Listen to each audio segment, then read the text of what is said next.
Now let's talk movies, and one of my favourite films when I was a child was the iconic Disney film Bedknobs and Broomsticks. Now one of the stars of the movie, Cindy O'Callaghan, who played the part of Carrie Rawlins. She was in Belfast recently as part of the Cinemagic Film Festival, and I went along to the Ulster Museum to meet the lady herself. Here's what happened. So Cindy, great to see you here in Belfast. You're having a great time this weekend, aren't you? I'm having a fabulous weekend. I think I must have walked from north, south, east and west of Belfast. I've been everywhere. And as I told you, I bought my veg in St George's Market. Yeah. I'm going back to London with my vegetables from the market. They look so delicious that I had to buy everything. And I'm thinking at the time when I'm buying them, why am I buying these vegetables in Belfast to go to London?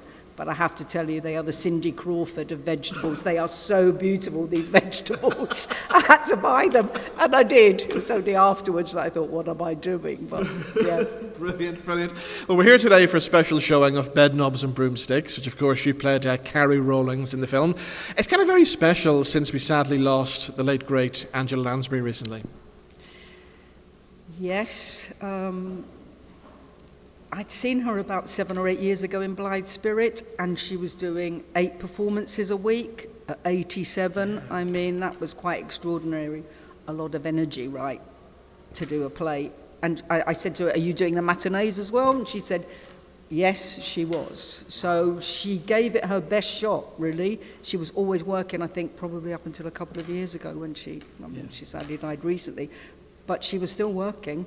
Brilliant. What was she like to work with on Bedknobs? She was obviously a true pro, wasn't she? She set the bar really high because she is so professional that even though we were kids, you would have thought that there was time to mess around and stuff, but no, it was a really professional gig, and she set the bar high, knowing your lines, hitting your mark, and just generally keeping sort of quite a quiet atmosphere.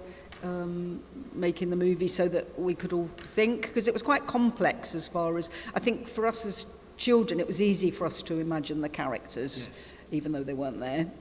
We could imagine them because we were kids, but I think for the adults it was a different sort of concentration, so it was a very quiet set, yeah. And very professional.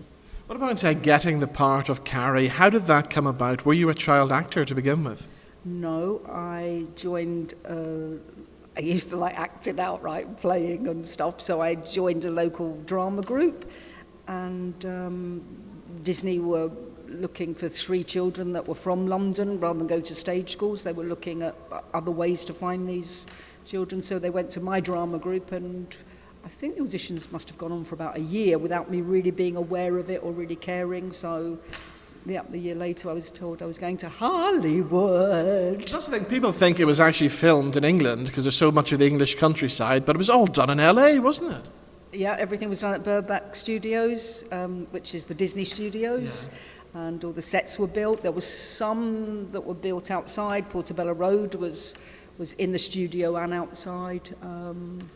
But everything was done there. The magic of Disney, right? They can produce anything. So as well as the stars you got to work with in the film, I mean, while you were there in LA, you must have been rubbing shoulders with Hollywood royalty. I suppose so. When you're a kid, it doesn't really impress you unless it was something, like you met somebody from Mary Poppins, like Julie Andrews. I was like, I could hardly speak when I met Julie Andrews. It was just so exciting because I grew up with Mary Poppins. Yeah. And Disney at that time only used to make a film every 5 years because they're hand-drawn. Yeah. They weren't like CGI now where you can just connect the dots and have a computer-generated image. It was the last hand-drawn film, Bedknobs and Broomsticks. I only found that out recently from the BBC when they did an interview and told me that. After that, then computers came into play. But at the time, probably it was Julie Andrews that was... I could speak when I saw her. It was just so exciting and very sweet and kind, and and I was sort of overawed by meeting her. Brilliant. What about some of the things in the film, like the flying bed? Did that actually happen?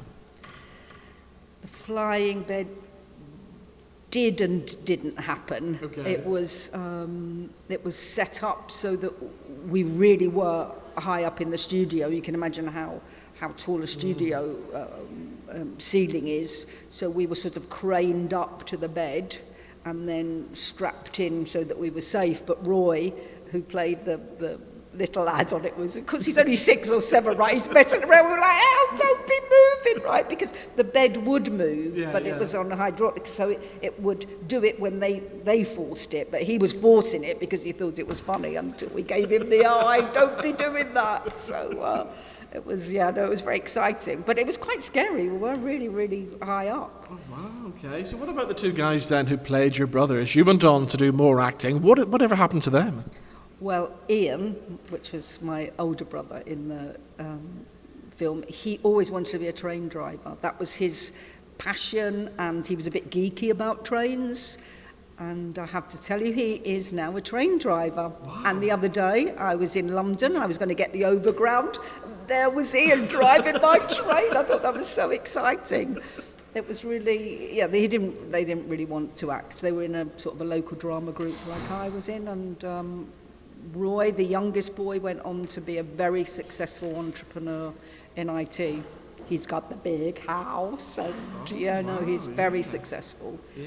And he was a smart cookie, right? At 6, he knew everybody's lines. I don't think David Tomlinson was very happy with him when, he didn't come in with a line, and then Roy was like, "You forgot your line." He was like, so it didn't go. But he was 6, right? And he did know everybody's lines. Brilliant.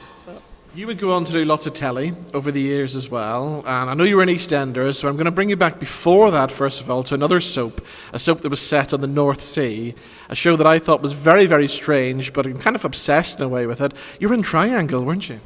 I have to tell you, I'm very proud that we got an award for the worst soap opera ever. I was like, my friend said to me, "You can't be proud of that." I'm very proud that we got that, right? I've been in the best, which is Eastenders, and I've been in the worst, which was Triangle, right?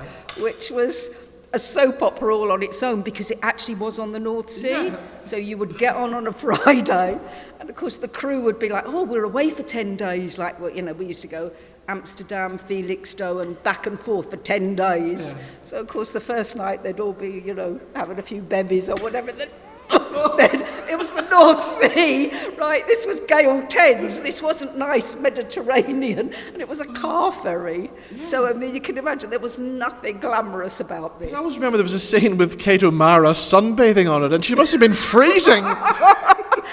There was her and Larry Lamb. I'd worked with Larry before because we both did a series called Fox with Ray Winston, Larry Lamb, so I knew Larry. So, of course, there they are up on board, and it's cloudy, it's black, and there she is in a bikini. I'm thinking, what the hell's going on here?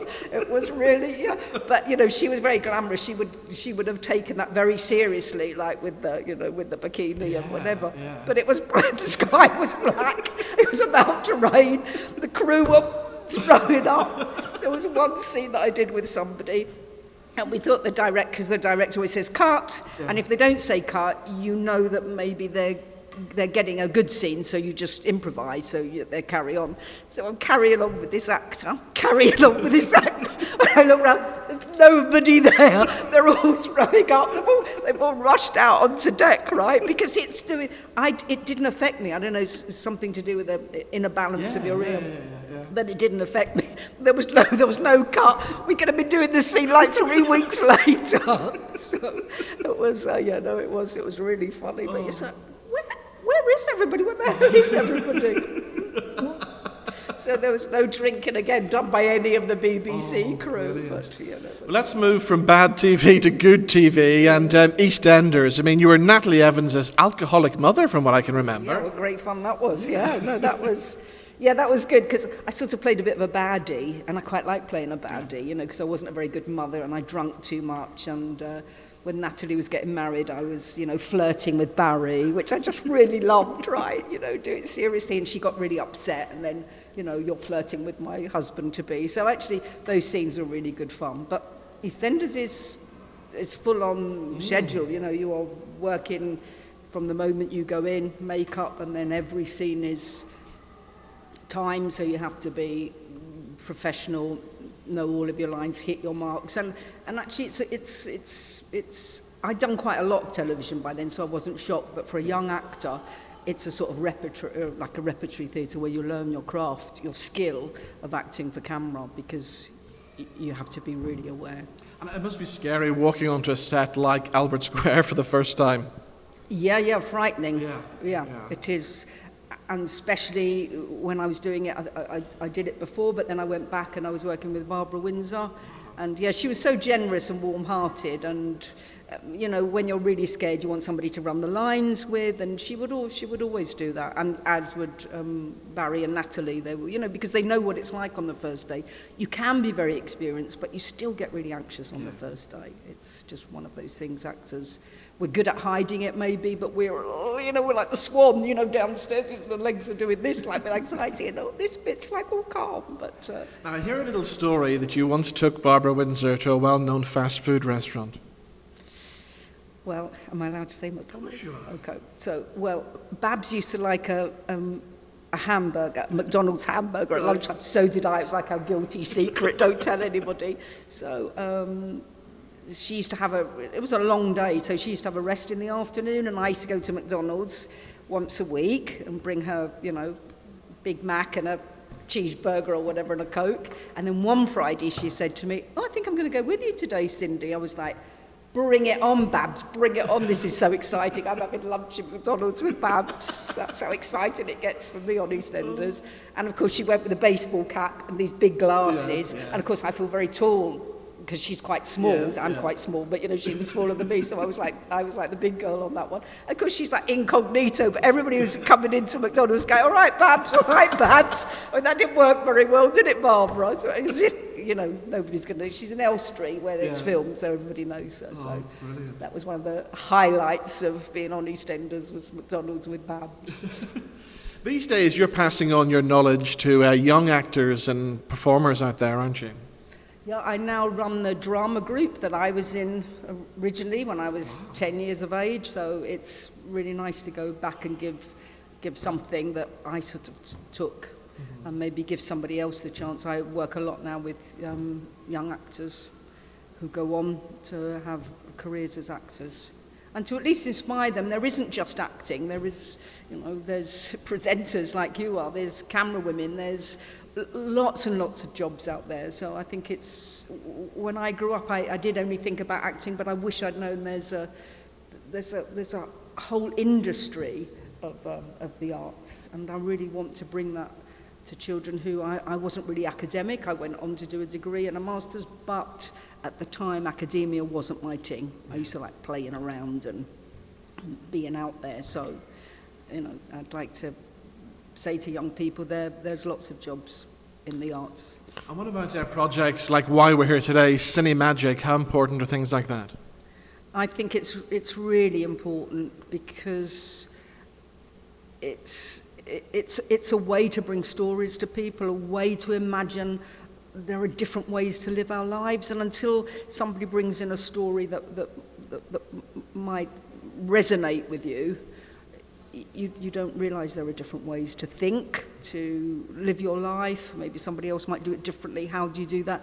And I think that stories are a really good way to express that and speak to us in a way that other mediums can't do that.